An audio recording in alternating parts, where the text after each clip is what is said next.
আজকের ছোট গল্প মাধব মুকুজ্জে, লিখেছেন বনফুল।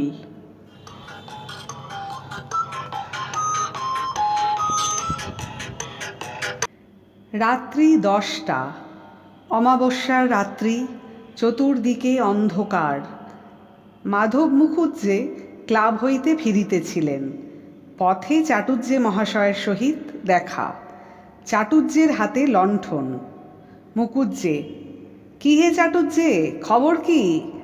চাটুজ্জে: চলে যাচ্ছে। মেয়ের বিয়ের কিছু হলো? কই আর হলো ভাই, বিনা পণে কোনো সুপাত্রই বিয়ে করতে রাজি নয়।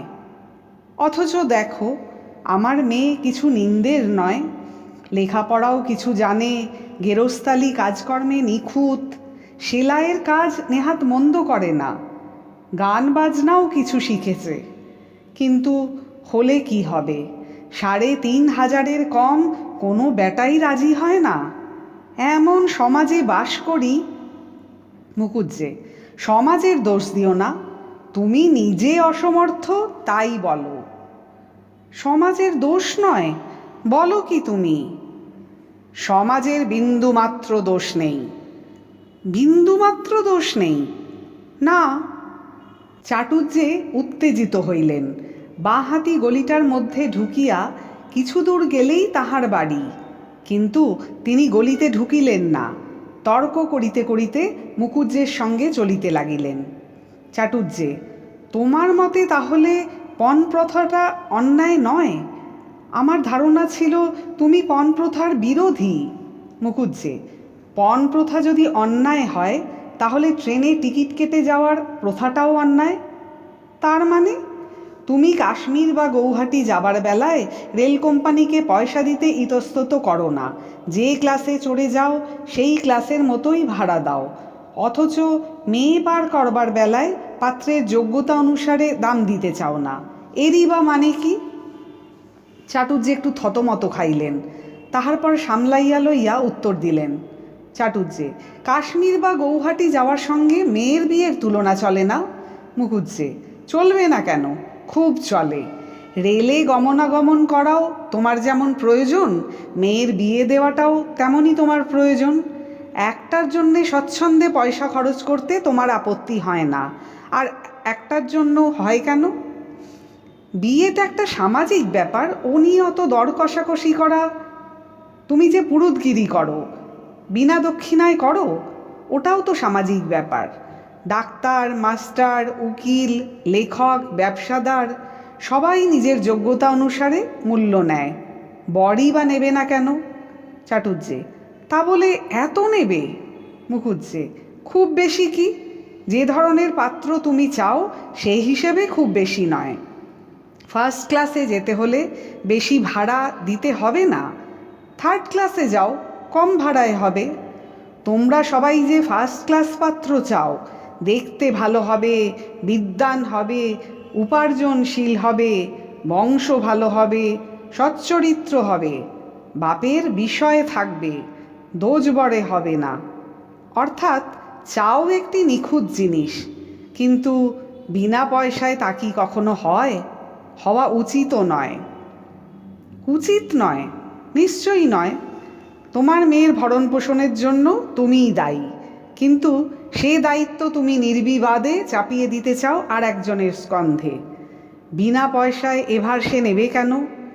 একটি মেয়ের ভরণ পোষণের খরচ যদি গড়পড়তায় মাসে 15 টাকা করেও ধরো, এবং তার বিবাহিত জীবন যদি 20 বছর হয় মনে করো, তাহলে একুনে কত টাকা হয় হিসাব করে দেখো দেখি। ৩,৫০০ টাকার ওপর হয়।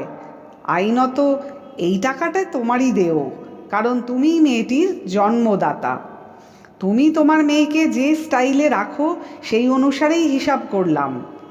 মেয়েকে যদি বড়লোকের ঘরে দিতে চাও, তাহলে অঙ্কটা আরও বেশি হবে। অঙ্ক তো বুঝলাম, কিন্তু বিয়ে করাটা কি কেবল মেয়েরই প্রয়োজন, ছেলের নয়? এখানে তো ছেলে মেয়ের প্রয়োজনের প্রশ্ন উঠছে না। এখানে তোমার প্রয়োজনটাই মুখ্য। তুমি তোমার প্রেস্টিজ, কুল, গোত্র, গণ সব বাঁচিয়ে নিশ্চিন্ত হতে চাও, ফার্স্ট ক্লাস রিজার্ভ করো, কিন্তু ফার্স্ট ক্লাসে নিশ্চিন্ত হয়ে ঘুমিয়েও যাবে, অথচ পয়সা চাইলে নাকে কাঁদবে, এ মনোবৃত্তি প্রশংসনীয় নয়। ছেলে মেয়েদের প্রয়োজনের কথা তুলছিলে? হ্যাঁ, তুলেছিলাম বই কি। তাদের প্রয়োজন তারাই অনায়াসে মিটিয়ে নিতে পারত, যদি আমরা তাদের বাধা না দিতাম। তোমার যুবতী মেয়ে যদি স্বাভাবিক নিয়মে কোনো বলিষ্ঠ সদ্গোপ যুবককে আকৃষ্ট করে, তাহলে তুমিই সবচেয়ে বেশি খাপ্পা হয়ে উঠবে। অথচ যদি ওই ছোকরাটির সঙ্গে মেয়ের বিয়ে দিতে রাজি হও, একটি পয়সা পণ লাগবে না তোমার, উল্টে হয়তো ওই ছোকরাই কিছু দেবে তোমাকে। কিন্তু মেয়ের ভবিষ্যৎ তো ভাবতে হবে। সে যদি মোহে পড়ে যাকে তাকে একটা... ঠিক কথা, তাকে মোহ থেকে বাঁচিয়ে তার ভবিষ্যৎ যদি ইনসিওর করতে চাও, প্রিমিয়াম দিতে হবে, এবং যে কোম্পানি যত ভালো তার প্রিমিয়ামও তত বেশি। এ তো সোজা হিসেব। তাহলে তুমি কি বলতে চাও? আর আমি কিছু বলতে চাই না, বাড়ি পৌঁছে গেছি, এবার তুমি যেতে পারো। এই বলিয়া মুখুজ্জে হাসিয়া উঠিলেন। চাটুজ্জে বলিলেন, না না, কথাটা পরিষ্কার হয়ে যাক, দাঁড়াও। আরও জোরে হাসিয়া মুখুজ্জে বলিলেন, পরিষ্কারই তো আছে। আরে, এই কথাটা ভুলে যাও কেন? আমার নিজেরই চারটি বিবাহযোগ্যা মেয়ে বর্তমান। কিন্তু আজ অন্ধকার ভীষণ, টর্চটা নিয়ে যেতে ভুলে গিয়েছিলাম। তোমার হাতে লণ্ঠনটা দেখে তর্কটা তুললাম। তর্ক না তুললে কি তুমি আসতে আমার সঙ্গে এত দূর? তাহলে তোমার মতে পণ প্রথাটা অতিশয় খারাপ। মুখুজ্জে বাড়ির ভিতর ঢুকিয়া পড়িলেন।